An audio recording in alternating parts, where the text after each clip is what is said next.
तो अब beta function पर बेस्ड एक क्वेश्चन देखते हैं। क्वेश्चन में कह रहा है prove that beta of M N is equal to integration from zero to infinity X to the power M minus one whole divided by one plus X to the power M plus N D X where M and N are positive quantities.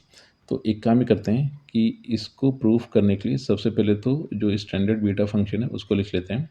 तो जो standard beta function given था that is beta of M N is equal to integration from zero to one X to the power M minus one times one minus X to the power N minus one D X.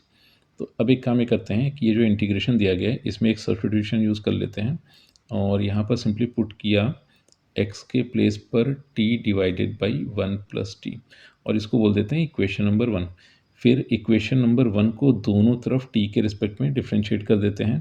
तो x का derivative तो बन गया है D x divided by D T और फिर right hand side को u by we rule से डिफ्रेंशिएट अगर किया जाए तो डिनोमिनेटर में मिला वन प्लस टी का होल स्क्वायर देन डिनोमिनेटर फिर न्यूमरेटर का डेरिवेटिव तो टी का डेरिवेटिव टी के रिस्पेक्ट में वन हो गया फिर माइनस न्यूमरेटर देन डिनोमिनेटर का डेरिवेटिव तो वन प्लस टी का डेरिवेटिव भी वन हो जाएगा टी के रिस्पेक्ट में। तो फर्दर अगर राइट हैंड साइड को सिंप्लीफाई करें तो यहाँ से अपने को मिलेगा one plus T minus T divided by one plus T का होल स्क्वायर। तो फर्दर अगर इसको सिंप्लीफाई किया जाए तो यहाँ से रिजल्टेंट कुछ ऐसे लिखा जा सकता है। तो ये अपने को मिलेगा डिनोमिनेटर में इनफैक्ट लेफ्ट हैंड साइड पर अपने को ऐसे मिला D X by D T is equal to ये मिल गया है one divided by one plus T का होल स्क्वायर और इसको बोल देते हैं यहाँ पर इक्वेशन नंबर टू। और फिर फर्दर एक काम कर लेते हैं कि अगर इस गिवन इंटीग्रेशन में equation number one and two का यूज़ किया जाए तो इस गिवन इंटीग्रेशन को फर्दर कुछ ऐसे लिखा जा सकता है that is beta of M N is equal to integration of और x के प्लेस पर आ गया था t divided by one plus T और इसकी पावर अपने को दी गई है m माइनस वन फिर वन माइनस एक्स के प्लेस पर आ गया one minus T divided by one plus T and इसकी पावर अपने को दी गई है n माइनस वन। फिर डी एक्स के प्लेस पर इक्वेशन नंबर टू से लिखा जा सकता है one upon one plus T का whole square times D T. अब एक काम ही करते हैं यहाँ पर इंटीग्रेशन के लिमिट्स को देख लेते हैं। तो अब जैसे ही इक्वेशन नंबर वन में x के प्लेस पर ज़ीरो पुट किया तो यहाँ पर x के प्लेस पर ज़ीरो पुट करते ही t भी अपने को ज़ीरो मिलेगा। सिमिलरली अगर इक्वेशन नंबर वन में x के प्लेस पर वन पुट कर देते हैं तो यहाँ से one is equal to T divided by one plus T ये रिजल्ट मिला। फिर क्रॉस मल्टीप्लिकेशन से अगर इसको सिंप्लीफाई करें तो t इज इक्वल टू आ गया है t प्लस वन। तो यहाँ से अपने को मिला zero is equal to one जो कि आइडेंटिकली फॉल्स हो गया। तो अब हुआ ये कि इस कंडीशन से मतलब t is equal to T plus one इसका सिर्फ और सिर्फ एक ही रूट अपने को मिल रहा होगा that will be t equal to infinity. तो इस तरह से जब x की वैल्यू ज़ीरो थी तो t ज़ीरो हो गया, जब x की वैल्यू वन गिवन थी तो यहाँ पर t इन्फिनिटी की तरफ टेंड कर गया। तो इस तरह से इंटीग्रेशन की लिमिट बन गई है ज़ीरो टू इन्फिनिटी। तो अब एक काम ये करते हैं इस रिजल्टेंट इंटीग्रेशन को थोड़ा सा सिंप्लीफाई करके लिखते हैं।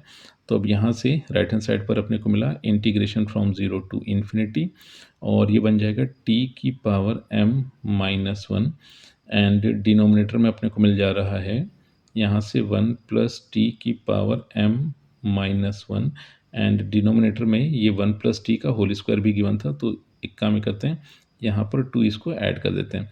फिर अगर इस ब्रैकेट को सिंप्लीफाई किया जाए तो यहाँ से रिजल्टेंट मिला one plus T minus T divided by one plus T to the power n minus one. तो in fact whole to the power ये अपने पास गिवन थी n माइनस वन तो इसको ऐसे लिख लिया to the power n minus one then ये आ गया है अपने पास dt।